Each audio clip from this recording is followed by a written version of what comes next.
नमस्कार दर्शक बंधु आज जुलाई 21 तारिख मंगलवार आसंतु नजर पकाइबा आजिर किछि गुरुत्वपूर्ण खबर गुड़िक उपरे ता पूर्व वीडियो को लाइक करने सह चैनल को सब्सक्राइब करी कमेंट रे जय जगन्नाथ लिखंतु। परवर्ती खबर रथयात्रा बेले श्रद्धालुंक मृत्यु घटना 10 लाख लेखाएं सहायता राशि घोषणा कले मुख्यमंत्री। गत जुलाई 16 तारिख दिन श्रीक्षेत्र पुरी रे एक अत्यंत दुखद तथा हृदय विदारक घटना घटिथिला। पुरी रे रथयात्रा समय रे गुरुतर असुस्थ होई पड़िथिबा कटकर अनिल दास एवं महाराष्ट्र मुंबई रु आसीथिबा अशोक सुबारे राइकंकर मृत्यु होइथिला। उभयंकु गुरुतर अवस्था उद्धार करा जाई स्थानीय डाक्तरखाना रे भर्ती करा जाइथिला। सेठारे डाक्तर माने सेमानंकु उपयुक्त चिकित्सा जोगाई देबाकू आप्राण चेष्टा करिथिले। सुद्धा दुर्भाग्यवशत चिकित्साधीन अवस्था उभयंकर प्राणहानि घटिथिला एवं उभयंक परिवार पाई 10 लाख लेखाएं आर्थिक सहायता घोषणा करिसंती राज्य सरकार। परवर्ती खबर 2027 पंचायत पौर निर्वाचन पाई प्रस्तुति आरंभ। 2027 मसीह हेबाकू थिबा पंचायत और पौर संस्था निर्वाचन पाई ओडिशा राज्य निर्वाचन कमिशन SEC प्रस्तुति आरंभ करिसंती। निर्वाचन प्रस्तुतिर अंश भावे आसंता काली राज्यर समस्त जिलापालंक सह एक भर्चुआल बैठक कराजिबो। एही बैठक रे निर्वाचन पाई आवश्यक व्यवस्था और भोटर तालिका प्रस्तुतिर समीक्षा कराजिबो बोली सोमवार अधिकारी कहिसंती।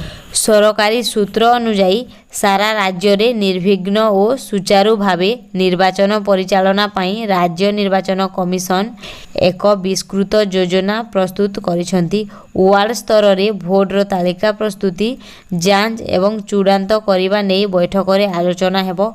ओडिशार 6794 पंचायत 853 जिला परिषद एवं 91,913 वार्ड रे निर्वाचन हेबो।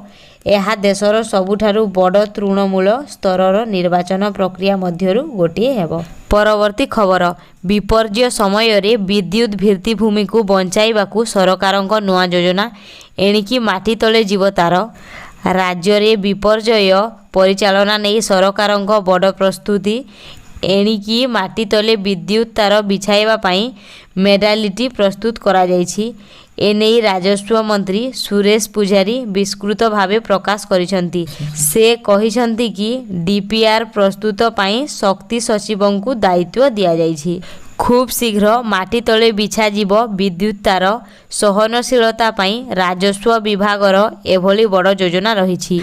प्राकृतिक विपर्यय समय रे सबुठारु अधिक क्षति होइथाए शक्ति विभाग जहार आकलन करिथाए राजस्व विभाग।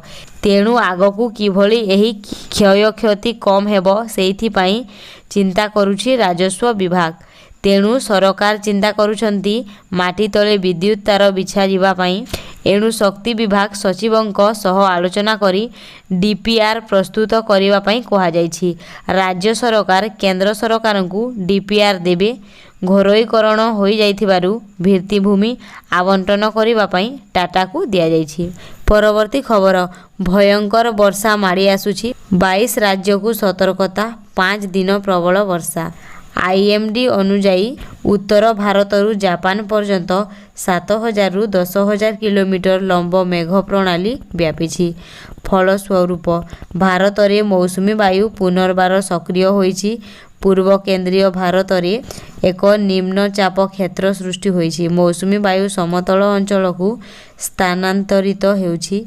बंगोपसागर रु आर्द्र पूर्व पवन एवं अरब सागर रु आर्द्र दक्षिण पश्चिम पवन आसुछि। आज 22 राज्य रे वर्षा सतर्कता। IMD अनुसार आज उत्तर एवं मध्य भारत रे पाग परिवर्तन हेबो। उत्तर प्रदेश एवं बिहार समेत 22टी राज्य रे प्रबल वर्षा हेबार संभावना अछि। आज दिल्ली NCR रे वर्षा आरंभ होई पारे। आज जम्मू एवं काश्मीर रे झड़ वर्षा सहित प्रबल वर्षा हेबार संभावना रही। उत्तराखंड एवं हिमाचल प्रदेश पाई मध्य प्रबल वर्षा पाई रेड अलर्ट जारी करा जायछि। IMD ଅନୁଯାୟୀ ଆଗାମୀ 6ରୁ 7 ଦିନ ପର୍ଯ୍ୟନ୍ତ ଉତ୍ତର ପଶ୍ଚିମ ପୂର୍ବ ଏବଂ ଉତ୍ତର ପୂର୍ବ ଭାରତରେ ମୌସୁମୀ ସକ୍ରିୟ ରହିବ ବୋଲି ଆଶା କରାଯାଉଛି। ମେଘାଳୟ, ଉପମେଘାଳୟ, ପଶ୍ଚିମବଙ୍ଗ, ସିକିମ ସ୍ଥାନରେ ପ୍ରବଳରୁ ଅତି ପ୍ରବଳ ବର୍ଷା ହୋଇପାରେ। ତଥାପି ଆଗାମୀ 7 ଦିନ ପାଇଁ ପଶ୍ଚିମ, କେନ୍ଦ୍ର ଏବଂ ଦକ୍ଷିଣ ଭାରତରେ ବର୍ଷା କାର୍ଯ୍ୟକଳାପ କମ୍ ରହିବ ବୋଲି ଆଶା କରାଯାଉଛି। ଫଳସ୍ୱରୂପ ଏହି ରାଜ୍ୟଗୁଡ଼ିକରେ ଗରମ ଲହରୀ ଏବଂ ଆର୍ଦ୍ରପାଗ ସମ୍ଭାବନା ରହିଛି। ପରବର୍ତ୍ତୀ ଖବର, ଜୁଲାଇ 27ରେ ଜନ ଅଭିଯୋଗ ଶୁଣାଣି କରିବେ ମୁଖ୍ୟମନ୍ତ୍ରୀ। ଲୋକଙ୍କ ଅଭିଯୋଗ ଶୁଣିବେ ଲୋକଙ୍କ ମୁଖ୍ୟମନ୍ତ୍ରୀ।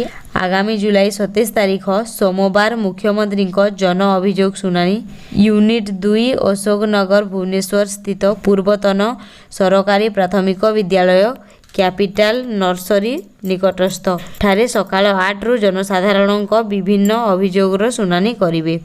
ଏହି ଅଭିଯୋଗ ଶୁଣାଣି ପାଇଁ ଅନଲାଇନ୍ ପଞ୍ଜୀକରଣ ଜୁଲାଇ 22 ତାରିଖ ଦିବା 11 ଘଟିକା ଠାରୁ ଆରମ୍ଭ ହେବ। ଏଥିନିମନ୍ତେ ଆଗ୍ରହୀ ଜନସାଧାରଣ ଜନଶୁଣାଣି ପୋର୍ଟାଲ ଅଥବା ଜନଶୁଣାଣି ମୋବାଇଲ ଆପ୍ଲିକେସନ ମାଧ୍ୟମରେ ମୁଖ୍ୟମନ୍ତ୍ରୀଙ୍କୁ ସାକ୍ଷାତ କରିବା ପାଇଁ ପଞ୍ଜୀକରଣ କରିପାରିବେ। ଜନସାଧାରଣ ପଞ୍ଜୀକୃତ ପ୍ରାପ୍ତି ସ୍ୱୀକାର ପତ୍ର ଏବଂ ବ୍ୟକ୍ତିଗତ ପରିଚୟ ପତ୍ର ତଥା ନିଜର ଅଭିଯୋଗ ପତ୍ର ସହ ଉପରୋକ୍ତ ସ୍ଥାନରେ ନିର୍ଦ୍ଧାରିତ ସମୟରେ ଉପସ୍ଥିତ ରହି ନିଜର ଅଭିଯୋଗ ମୁଖ୍ୟମନ୍ତ୍ରୀଙ୍କୁ ଜଣାଇ ପାରିବେ। ଏ ସମ୍ପର୍କରେ ସାଧାରଣ ପ୍ରଶାସନ ଓ ସାଧାରଣ ଅଭିଯୋଗ ବିଭାଗ ପକ୍ଷରୁ ସୂଚନା ପ୍ରଦାନ କରାଯାଇଛି। ପରବର୍ତ୍ତୀ ଖବର, ଅଙ୍ଗନବାଡ଼ି ଦିଦିଙ୍କ ଉପରେ ଅଣ୍ଡା ଚଢ଼କ। ରାଜ୍ୟରେ ଅଣ୍ଡା ଦର ବଢ଼ି ଚାଲିଛି। ମାସେ ଭିତରେ 2.5 ଟଙ୍କା ଦର ବଢ଼ିଲାଣି। ବଜାରରେ ଅଣ୍ଡା ଗୋଟା 9 ଟଙ୍କା। ସେପଟେ ଅଙ୍ଗନବାଡ଼ିରେ ପାଠ ପଢ଼ୁଥିବା ପିଲାଙ୍କ ପାଇଁ ଅଣ୍ଡା ଟେନସନ୍ ବଢ଼ିଲାଣି।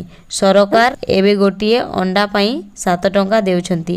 ହେଲେ ଅଧିକ 2 ଟଙ୍କା କେଉଁଠୁ ଆସିବ, ତାକୁ ନେଇ ଅଙ୍ଗନବାଡ଼ି କର୍ମୀଙ୍କ ମଧ୍ୟରେ ଭାଲେଣି ପଡ଼ିଲେଣି। ତେଣୁ ସରକାରଙ୍କୁ ସିଧାସଳଖ ଚିଠି ଲେଖି ଏ ସମସ୍ୟା ସଂକ୍ରାନ୍ତରେ ଅବଗତ କରାଯିବ ବୋଲି all Odisha anganwadi ladies worker association ପକ୍ଷରୁ ସୂଚନା ମିଳିଛି। ହୋଲସେଲ ବଜାର ଓ ଖାଉଟି ବଜାରରେ ଏବେ ଆକାଶ ପାତାଳ ତଫାତ।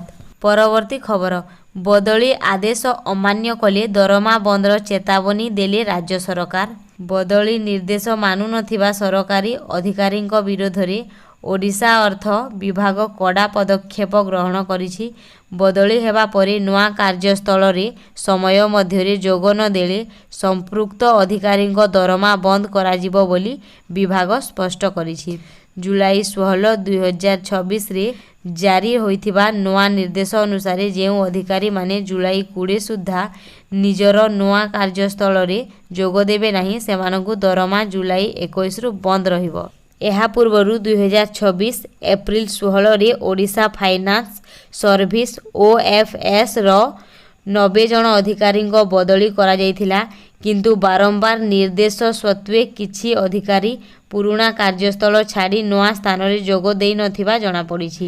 ଏପରି ଅଧିକାରୀଙ୍କ ବିରୋଧରେ ବିଭାଗୀୟ ଶୃଙ୍ଖଳାଗତ କାର୍ଯ୍ୟାନୁଷ୍ଠାନ ମଧ୍ୟ ନିଆଯିବ ବୋଲି ଅର୍ଥ ବିଭାଗ ଚେତାବନୀ ଦେଇଛି।